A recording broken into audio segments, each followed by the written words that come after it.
कि परमात्मा तल से पहले हमें मानव तल, एकदम छलांग नहीं लगा सकते, हमें मानव तल तक तो पहुंचना है। बिल्कुल पहुंचना। और उस मानव तल तक पहुंचने के लिए ये जो हम आज का समाज देख रहे हैं, ये जो पशु तल है, इससे ऊपर उठ के मानव तल तक पहुँचे और अपनी चेतना का विकास करे। तो इसके लिए वो क्या प्रयास करे? वो तो अपने धर्म में इतना बंधा है, और धर्म भी आज की डेट में उसको समझ नहीं आ रहा है कि असली में धर्म क्या है। तो थोड़ा सा आप धर्म पर प्रकाश डालिए कि असली में धर्म क्या है, और उसके बाद हम पशु तल से ये जो है मानव तल तक पहुँचें। ये क्या यात्रा है? हाँ, ये क्या यात्रा है। जी, तो धर्म का अंग्रेजी अनुवाद है रिलीजन। जब भारत में हम धर्म शब्द का प्रयोग करते हैं तो हम रिलीजन की बात नहीं करते। रिलीजन का हिंदी शब्द होता है संप्रदाय। तो इसलिए हिंदी में दो शब्द हैं, धर्म और संप्रदाय। संप्रदाय हुआ जैसे वैष्णव संप्रदाय, शिव संप्रदाय, शाक्ता संप्रदाय, बुद्ध संप्रदाय, ये संप्रदाय हुए जिसको रिलीजन बोला जाता है लूजली इंग्लिश में। बट सनातन संप्रदायों में नहीं उलझता। सनातन बात करता है धर्म की, और सनातन बात करता है मानव धर्म क्या है। जी, यही प्रश्न है आपका। मैं कुछ नया नहीं बताऊंगा आज यहाँ पे, क्योंकि मुझे लगता है कुछ नया बताने वाला है ही नहीं। बहुत कुछ हो चुका है, हमें वो जानने की आवश्यकता है वो क्या है जो हो चुका है, फिर वहां से यात्रा शुरू करते हैं। तो क्या बोला ऋषियों ने हमें मानव धर्म के बारे में, जानते हैं आप? बहुत सिंपल बात की। अच्छा, इसको बताने से पहले, ये आध्यात्म कॉम्प्लिकेटेड विषय नहीं है। मैं बहुत सारी जगह सुनता पढ़ता हूँ कि बड़ा कॉम्प्लिकेटेड हो गया ये सब, ये भी रास्ता वो भी रास्ता, ये भी सिद्धि। नहीं, कुछ कॉम्प्लिकेटेड नहीं है। आप मूल पे आ जाओ, सब चीज़ें बहुत सहज और सरल हैं। मुझे लगता है अध्यात्म से सहज और सरल कुछ इस पृथ्वी पे हो नहीं सकता। कैसे? तो क्या बोला ऋषियों ने? मानव धर्म को उन्होंने 4 हिस्सों में बांटा, और इसको हम बोलते हैं 4 पुरुषार्थ। जी, हमने बात की कि पशु तल से मानव चेतना तल पे कैसे। जी। मैंने कहा 4 पुरुषार्थ, धर्म, अर्थ, काम, मोक्ष। उन्होंने कहा कि ये अगर आपने ठीक से समझ लिए और फॉलो कर लिए तो आप आ गए। आप मानव तल पे, मानव चेतना के तल पे तब ऑपरेट कर रहे हैं। अब इसको थोड़ा सा अंडरस्टैंड करते हैं। धर्म क्या? पहली बात, इन पुरुषार्थ में धर्म क्या है? मैं जिस परिस्थिति में पैदा हुआ हूँ, मेरे आसपास जो परिस्थिति है, उस परिस्थिति में मेरा मानव धर्म क्या होना चाहिए, या करने योग्य क्या है उस परिस्थिति में। चलो थोड़ा सा पीछे चलते हैं, कृष्ण और अर्जुन के समय में, महाभारत के समय चलते हैं, तो इसको समझना मुश्किल हो जाएगा, आसान हो जाएगा। युद्ध क्षेत्र है, और अर्जुन प्रश्न उठाते हैं कृष्ण को कि ये तो सब मेरे सगे संबंधी हैं, इनका वध करके अगर मैंने युद्ध जीत भी लिया तो क्या फायदा होगा? इतनी स्त्री विधवा हो जाएंगी, इतने बच्चे अनाथ हो जाएंगे, इतना वॉयलेंस होगा, तो इससे बेहतर मैं संन्यास ले लेता हूँ। बिल्कुल लॉजिकली बात तो ठीक लग रही है। He is talking about non violence. Krishna क्या बोलते हैं उस पर? कृष्ण बोलते हैं तू क्षत्रिय है, और सही क्या है इसकी स्थापना करनी है तूने। अगर तू यहां से भाग गया और तूने संन्यास ले लिया तो तू आने वाली जनरेशन्स को क्या बोल रहा है कि किसी ने गलत किया समाज में, मेरे परिवार के साथ, मेरे राज्य के साथ, मेरी प्रजा के साथ, और मैं वो गलत होने दे रहा हूं। क्योंकि इस परिस्थिति में, जिस परिस्थिति में तू पैदा हुआ है, तू क्षत्रिय है, और क्षत्रिय का मतलब ये हुआ, ये वचन है, ये मेरा धर्म है, I will protect, I will oppose what is wrong. जो गलत है मैं उसको अपोज करूंगा, ये क्षत्रिय धर्म है। तो क्या कौरवों ने सही किया तेरे साथ, तेरे परिवार के साथ, तेरे समाज के साथ, तेरे अनुयायियों के साथ, तेरी प्रजा के साथ? नहीं, सही तो नहीं किया। तो इस परिस्थिति में तेरा धर्म है इस युद्ध को लड़ना। कौन जिए कौन मरे वो प्रश्न नहीं है, क्योंकि what is right has to be establish. क्या सही है वो मापदंड एस्टैब्लिश करना है तेरे को वापस समाज में, नहीं तो कोई मापदंड ही नहीं होगा। कोई भी किसी की इस तरीका हनन करेगा। पर गुरुजी सबका सही अलग अलग होता है। सबका सही अलग अलग होता है। हाँ, करेक्ट। तो सबका सही अलग अलग है और सब उस चीज को जस्टिफाई कर रहे होते हैं। बड़ा अच्छा प्रश्न है ये। जी। इस बात को देखने की कोशिश करो जी। उस परिस्थिति में अर्जुन को लगा हाँ। कि सही है संन्यास ले लो और युद्ध ना करो, नॉन वायलेंस को फॉलो करो। जी। करेक्ट। हाँ। कृष्ण ने क्या कहा? कृष्ण ने बेसिकली किया क्या अर्जुन के साथ? अर्जुन की विवेक शक्ति जगाई। ये जो 700 श्लोक लिखे गए गीता में, कहे गए गीता में, वो श्लोक इसलिए कहे गए, अर्जुन को एनलाइटन नहीं कर रहे हैं वो तो उसकी साधना पे निर्भर करेगा। हाँ। अर्जुन की विवेक शक्ति जगा रहे हैं। राइट। जी जी।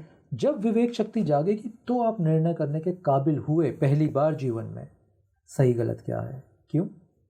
क्योंकि विवेक शक्ति जागते ही आप स्वयं को परिस्थिति से साइड पे करते हो। आप अपने आप को पार्टी नहीं रखते उसमें, क्योंकि जब तक आप उस परिस्थिति का पार्ट हो, आपके लाभ भी हैं और हानि भी है। बिल्कुल। आपकी चेतना है, आपका विवेक सही मार्गदर्शन नहीं कर पाएगा। क्योंकि जिसको बोलते हैं ना, यो कभी देखा, डॉक्टर अपने परिवार में किसी प्रियजन का ऑपरेशन नहीं करता और बोला जाता मत करो। डॉक्टर मेल है तो बोलेंगे बीवी का ऑपरेशन मत करना। क्यों? वो इन्वॉल्व है पार्टी। हाँ। ठीक जी। बट उसने तो 1000 ऑपरेशन किए हुए पहले, इस महिला का क्यों नहीं कर सकता? क्योंकि वो अटैच्ड पार्टी है। अब उसकी विवेक शक्ति ठीक से काम नहीं करेगी।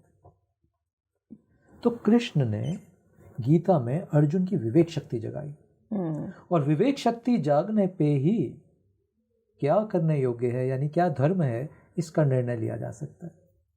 तो आप बिल्कुल ठीक बोल रहे हो कि हमें पता नहीं कि क्या करने योग्य है, पहली बात, या आपका सही और मेरा सही गलत अलग अलग हो सकता है जी।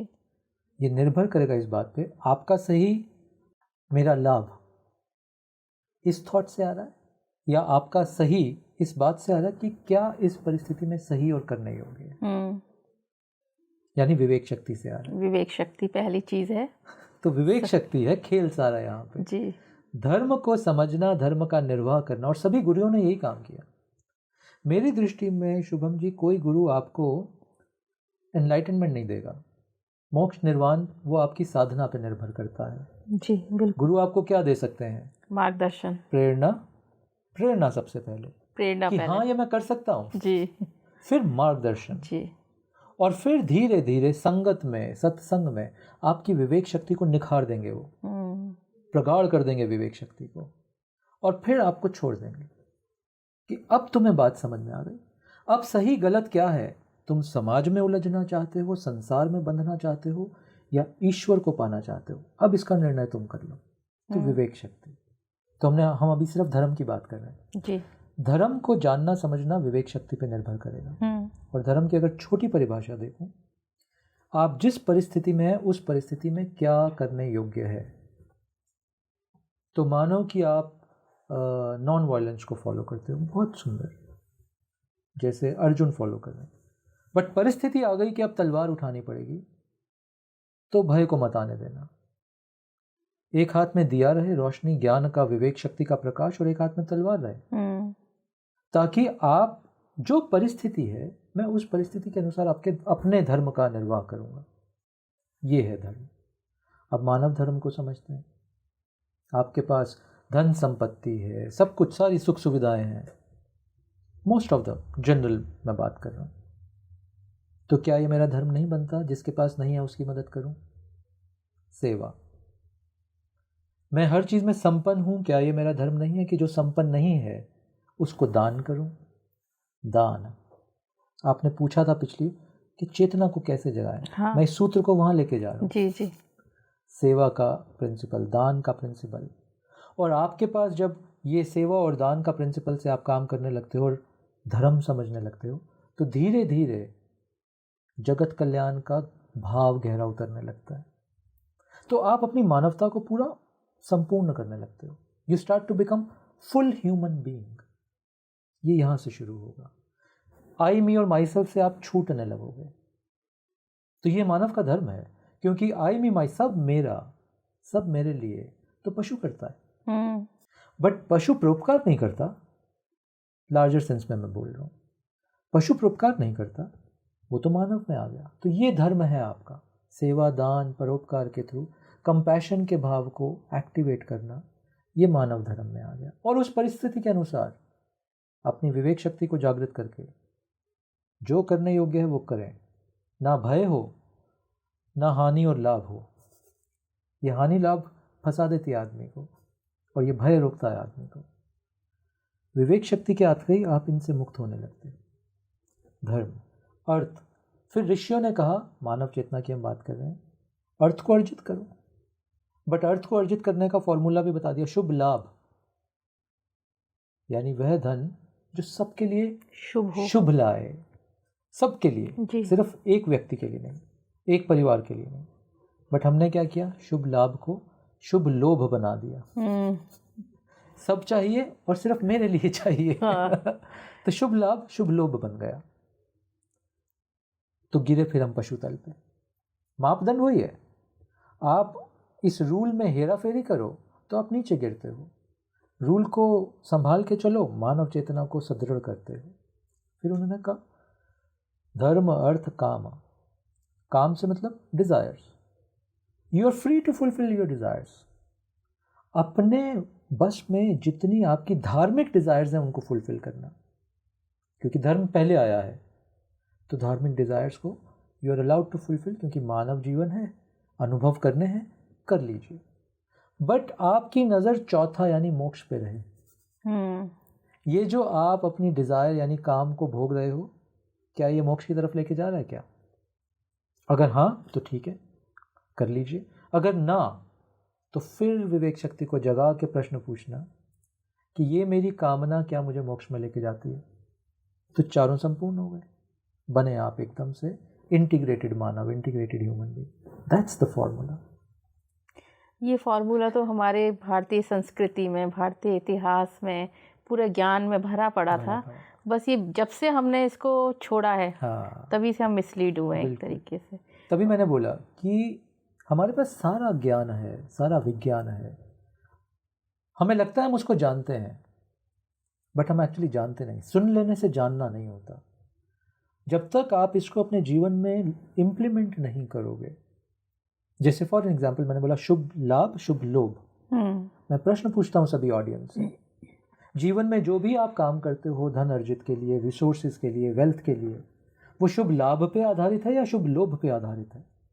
डिफाइन कर दिया अभी मैंने थोड़ी देर पहले। शुभ लाभ और लोभ में क्या अंतर है? अब आपने सदियों से, बचपन से सुना है 4 पुरुषार्थ, तो क्या होगा फिर? ये 4 पुरुषार्थ सुन के क्या हुआ? मेरे जीवन में कोई परिवर्तन हुआ क्या? क्योंकि मैंने फॉर्मूला तो लगाया नहीं। खेल शुभम जी है इसको अपने जीवन में उतारना। You have to live this.